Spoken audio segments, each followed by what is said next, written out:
Hi friends, welcome to Paras kitchen. இன்றைக்கி கல்யாண நாள், பிறந்த நாள் கொண்டாடுற அனைவருக்கும் என்னுடைய மனமார்ந்த வாழ்த்துக்கள்.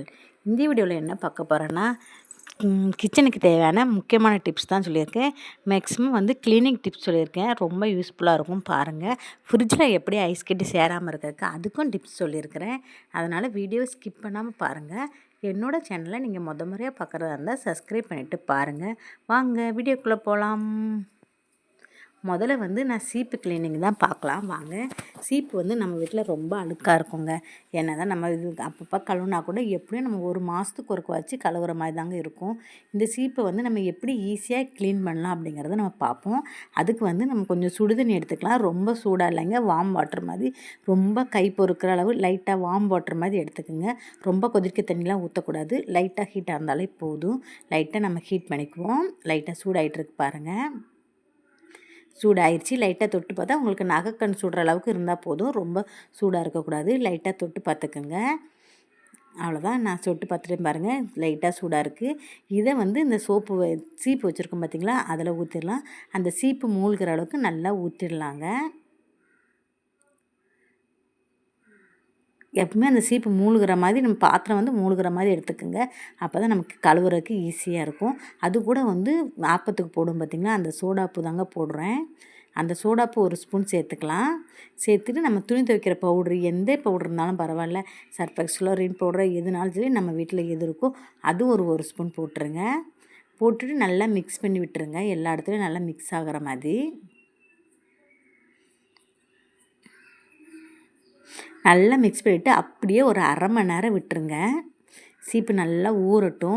அரை மணி நேரம் நீங்கள் கழித்து பார்த்தீங்கன்னா தெரியும் சீப்பு எப்படி அழுக்கு எவ்வளோ கலண்டு வந்திருக்குதுன்னு. அரை மணி நேரம் ஆயிடுச்சு பாருங்கள், நான் காமிக்கிறேன் பாருங்கள். சீப்பு எவ்வளோ அழுக்கு எப்படி கலண்டு நிற்கிதுன்னு. நம்ம ரொம்ப ஸ்ட்ரெயின் பண்ணி தேய்க்கணும்னு அவசியம் இல்லை.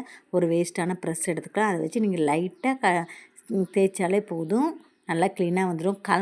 அழுக்கெல்லாம் எப்படி கலண்டு நிற்கிதுன்னு பாருங்கள். பார்த்தாலே உங்களுக்கு தெரியும். லைட்டாக ப்ரெஷ் போட்டு நீங்கள் தேய்ச்சிங்கன்னா சூப்பராக பளிச்சுன்னு ஆகிடும். நான் ப்ரெஷ் போட்டு தேய்ச்சிட்டு உங்களுக்கு காமிக்கிறேன் எப்படி இருக்குதுன்னு.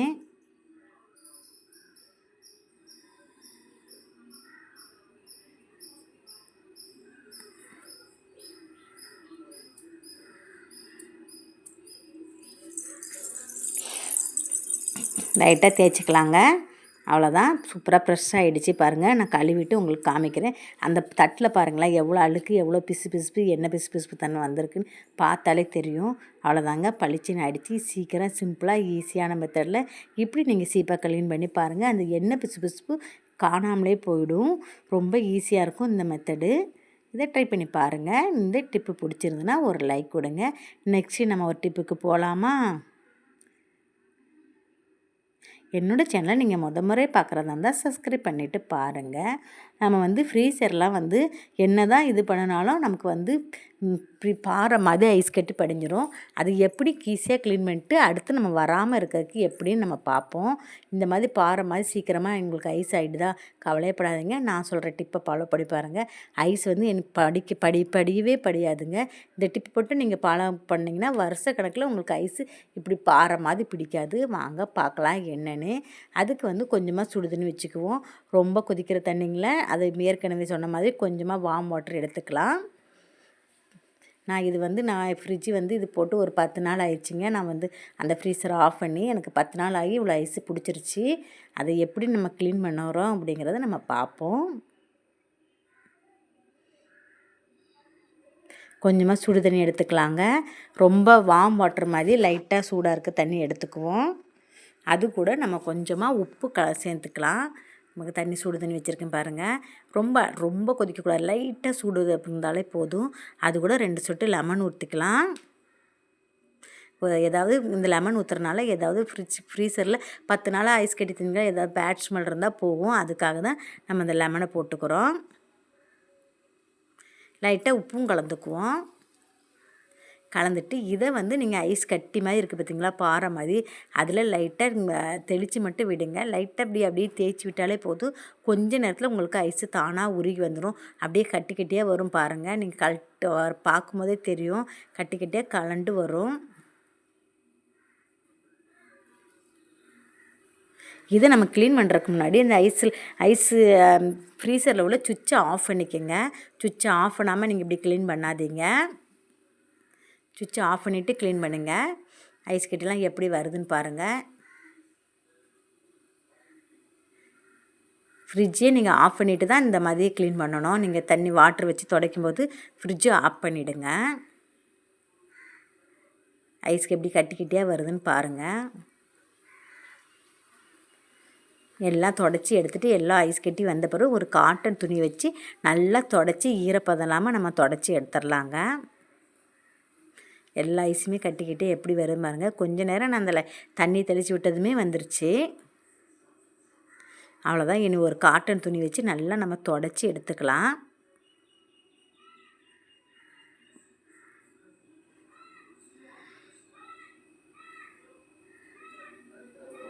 காட்டன் துணி வச்சு நல்லா தொடச்சிட்டு அதில் வந்து நம்ம என்ன தேய்க்க போகிறோம்னா கொஞ்சமாக உப்பு, சால்ட் உப்பு சேர்த்துக்குங்க.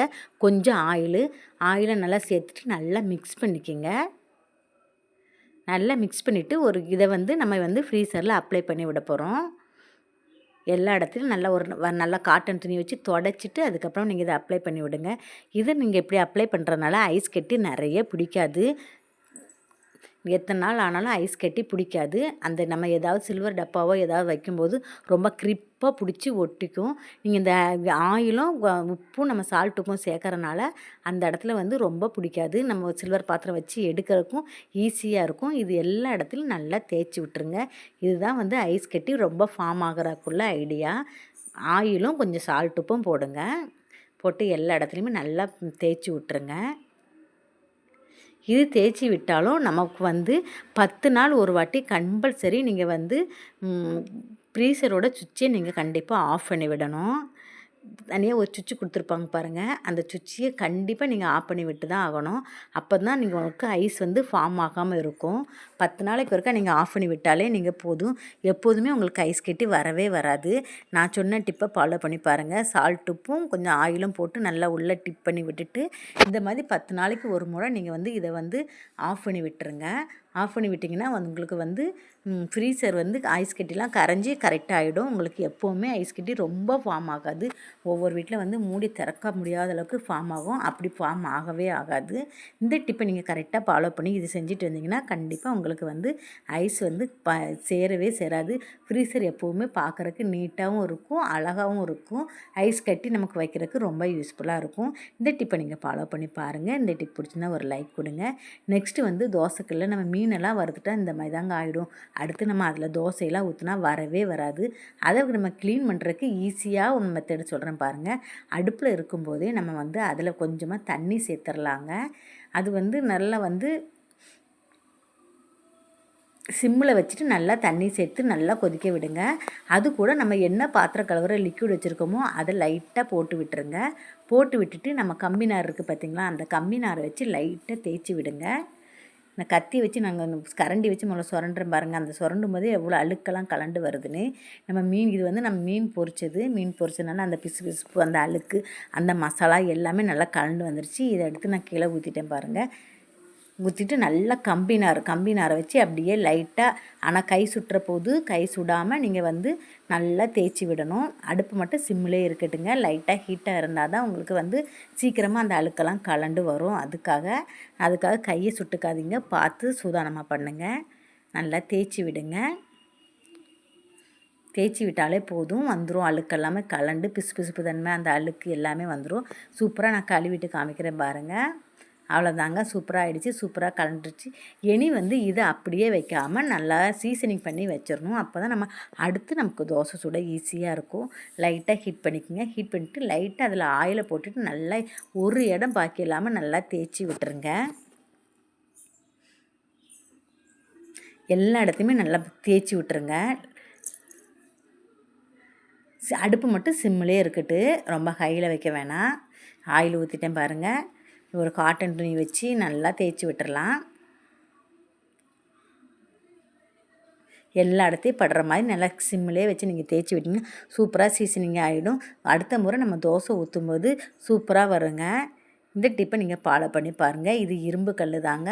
இந்த தோசைக்கல் ஈஸியாக வரும். நான் சொன்ன மெத்தடில் இரும்பு கல்லாக இருந்தாலும் சரி, எந்த கல்லாக இருந்தாலும் இந்த மாதிரி ட்ரை பண்ணி பாருங்கள்.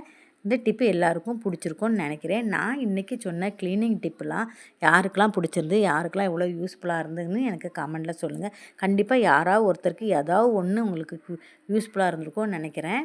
அதனால் என்னோடய வீடியோவை பிடிச்சிருந்துன்னா லைக் பண்ணுங்கள், கமெண்ட் பண்ணுங்கள், ஷேர் பண்ணுங்கள். ரொம்ப பிடிச்சிருந்தா உங்கள் ஃப்ரெண்ட்ஸ் அண்ட் ஃபேமிலிக்கு நிறைய ஷேர் பண்ணுங்கள். பாய். See you நெக்ஸ்ட் ஒரு டாபிக்கோடு உங்களை சந்திக்க வரேன். பாய்.